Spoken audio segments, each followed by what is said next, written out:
लोकतंत्र है और उस पर मैं कोई कमेंट नहीं करूंगा जो राजनीति से संबंधित चीज़ है। जहां तक क्रिमिनल और पुलिस वर्क की बात है और जो विधिक कार्यवाही की बात है उस पर मैं कमेंट करूंगा। ये चीज़ें कि बड़ी गहन और कठोर जांच से गुजरना होता है इनकाउंटर को, और उसमें मानवाधिकार है, उसमें मजिस्ट्रियल इंक्वायरी है, उसमें जुडिशियल इंक्वायरी है,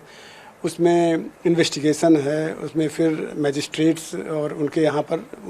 ये सब पूरी प्रक्रिया है, एडमिनिस्ट्रेटिव मीडिया है और सब तमाम चीज़ें हैं।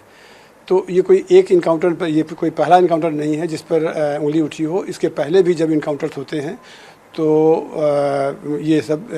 इस तरह की उंगलियां उठती रहती हैं। उसके पीछे दो तीन चीज़ें और मैं कहूँगा कि जो माफियाओं से संबंधित, एक तो होता है कि प्योर क्रिमिनल होता है, एक होता है माफिया। माफिया और क्रिमिनल का जो अंतर होता है कि to disrupt the whole system this of police, of judiciary and of jail system, तो जो इनको डिसरप्ट करके और इनके बियॉन्ड चलता है वो माफिया रहता है। तो माफियाओं से संबंधित जब कोई जो अपराधी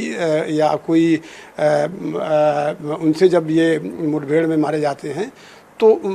उंगलियां उठती ज़्यादा हैं, चूँकि माफिया का बड़ा इम्पैक्ट होता है, बड़ा प्रभाव होता है, उसके बड़े वेस्टेड इंटरेस्ट होते हैं सोसाइटी में और तमाम हर तरफ, हर इंस्टीट्यूशन, चाहे वो पॉलिटिक्स का हो, चाहे वो समाज का हो और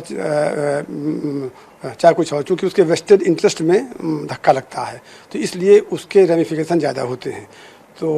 उंगलियां तो हमेशा उठती रही हैं, बट मैं एक चीज़ आपको बता दूं कि इतनी गहन छानबीन और जांच से गुजरने के बाद भी अब तक एसटीएफ जब से रेज हुई है संस्था